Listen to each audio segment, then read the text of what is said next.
Late Night Health continues. I'm Mark Alyn.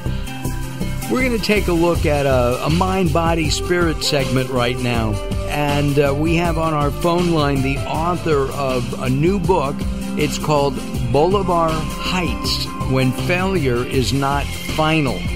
And his name is Leighton Kramer. I'm sorry, I'm getting distracted here. He's a writer of primarily holiness literature. He received his BA degree in religious education. He's in a graduate program in Philadelphia right now. Be sure to have an Italian sandwich for me, please, Leighton. There you go. All right. Sure. There are a couple of really good ones there. They're inexpensive. They're not healthy, but they do certainly taste good. Leighton, tell us about the book. What is the purpose of Bolivar Heights? You know, Bolivar Heights, as it pertains to the spirit, soul, and body, is you're talking about a man in the flesh, a living man, just like you and I, with blood and a heartbeat, with limitations and resources and abilities and emotions. But he's determined to walk after the spirit. He wants to be a deeply spiritual man. So he wants to have as much God as he can, whatever that means. And he sets off to do that.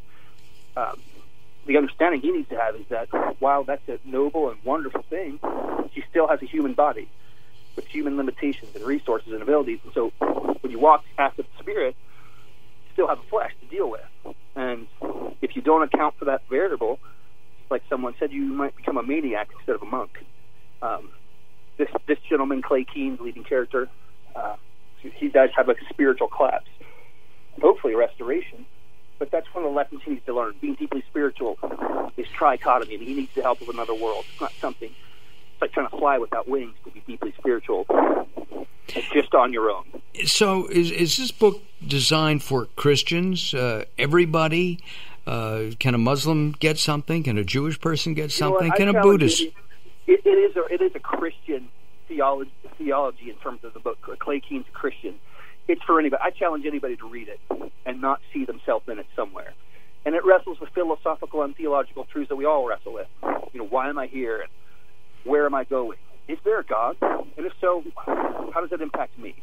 Does he know me? Can I know him? Things of that nature. So for maybe even an atheist, they may read it exclusively as entertainment, and it would come across maybe a sci-fi. But I can't help but wonder if they would walk away thinking, is that possible? Or it'll steal away some hours of sleep at night, I suspect.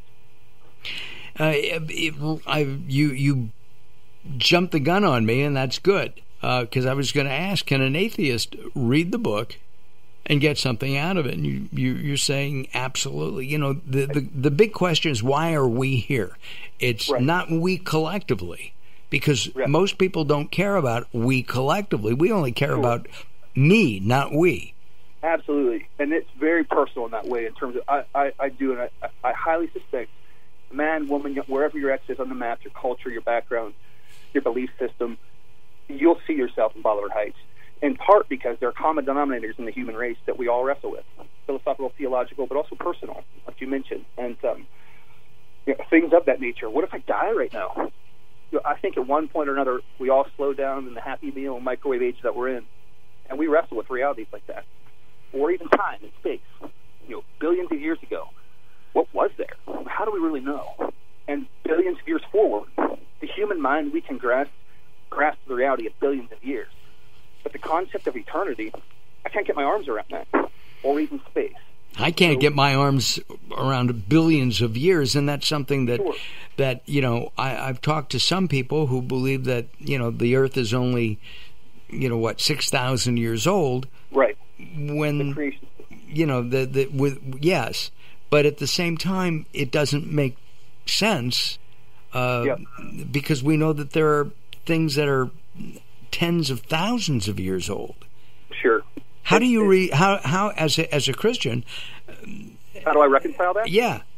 I told someone, it's funny. I had lunch with a professor of archaeology at George Washington University some time ago, and she asked me that. She said, how do you reconcile with creationism versus evolution or whatever? I told her, respectfully, I don't feel like I have to. But at one point, I feel like when God made Adam, he didn't create a baby. He created a grown man. And say, well, did he have a belly button? I don't know. I'm not sure I even care. But in terms of, he was a grown man. When he made the trees greener, the seas, and flung the planetary system into existence. And again, I'm not pretending to be smarter than I am. I don't understand space and time. I just know this. He didn't create an infant stage creation. It was a finished product. Well, let me ask you this, because I've asked this question to a number of religious people of all faiths, and what I say is that we think of a year as 365 days a year, right? Right, and I thought that as well. Right, the day may be 2 sets of days, 24 hours, right? And maybe 1 year back then was 10,000 years. Sure, and that could be as well. At the end of the day, I guess it's not that I'm indifferent to it. It's fascinating to me. It's surreal. It's science fiction. In some ways, and yet time and space isn't science fiction, and that we know there's space and time that we can't calculate or understand. But I guess I would say this: everybody's living by faith. The question is in what, Right. Do you remember the film The Day the Earth Stood Still? Daryl, you remember that, right? Sure do. One of the great films of the early 50s. And oh, wow. Are you? Yeah, okay, thanks a lot. Interview finished. Mark's really old. I apologize. No, that's okay. I did not see it when it first came out. But you should take a look at it. So my question to you is, if there are billions of stars, and we know there are, and somebody comes to, lands on Earth and looks like us, okay? Good-looking guy, gray hair, 6'2". I'm trying to think of the actor's name. And man, you're describing me. I'm telling you. Yeah, me too. Yeah, okay, I've got you both down. So this guy comes down and says, I'm from Mars, or I'm from Pluto, or XYZ planet. Right. Lock him up.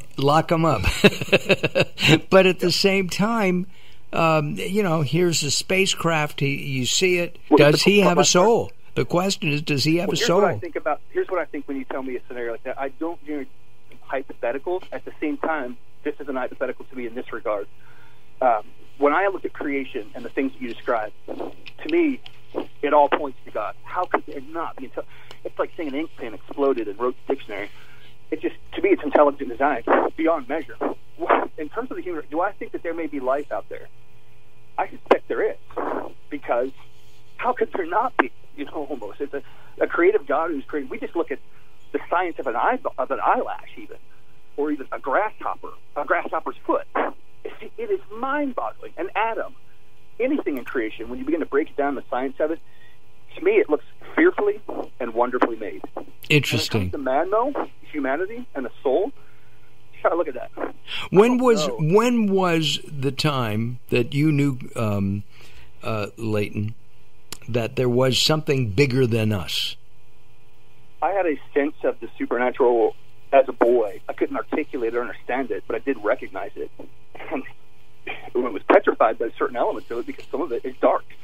Now we see shows like Ghost Adventures or whatever, and it almost romanticizes it, and it makes it uses it makes it entertainment. But I had encounters with supernatural entities I could not explain or understand, and it frankly petrified my little boy mind. And I wasn't thinking I just watched too much TV or something. Like, I can't explain this, but it's real, But also the other avenue, where there is a God. The Holy Spirit's not napping concerning His job. I believe He's faithful to everybody. And when you speak about man with a soul, man is, per the Bible, made in the image of God, and His Son Christ died for man, which would make us pretty unique and special, the crowning piece of all creation. So while but that's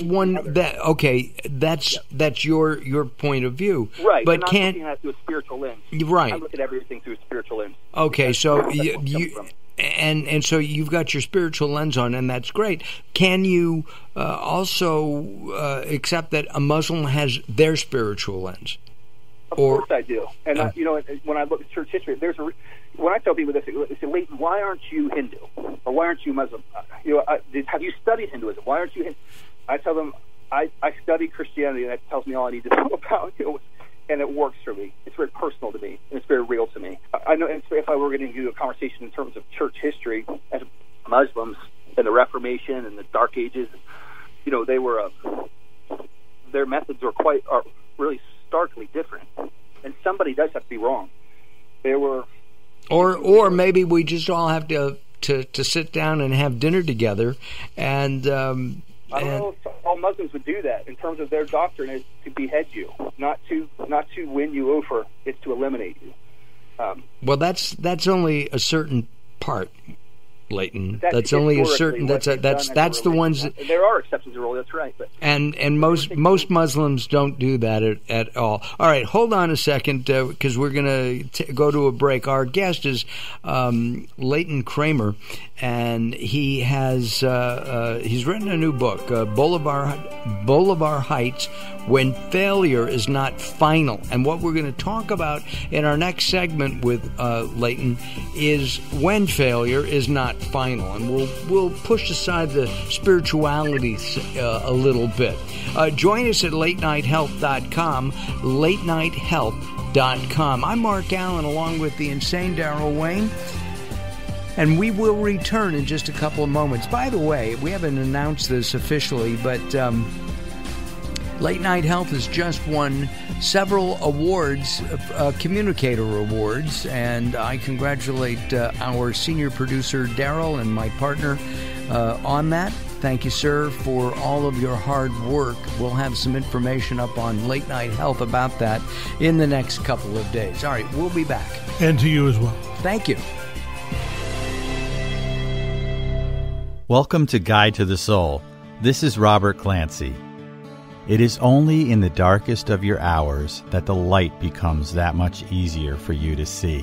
Take comfort in knowing that hope's great renewal comes packaged in every sunrise. When you're going through something that's so unimaginably terrible, it's hard to realize that you'll even get through it. I know, I've been there, but I've also made it through to see the other side. At the time of my turmoil, nothing made any sense. It's only when I discovered the silver linings that I understood all of God's grace. The resilience within your soul is your greatest source of light. You come from the stardust as a reminder that you will always have the ability to shine, even in life's darkest moments. For more inspiration from Robert Clancy, visit guidetothesoul.com or go to the Moments with Robert page on latenighthealth.com.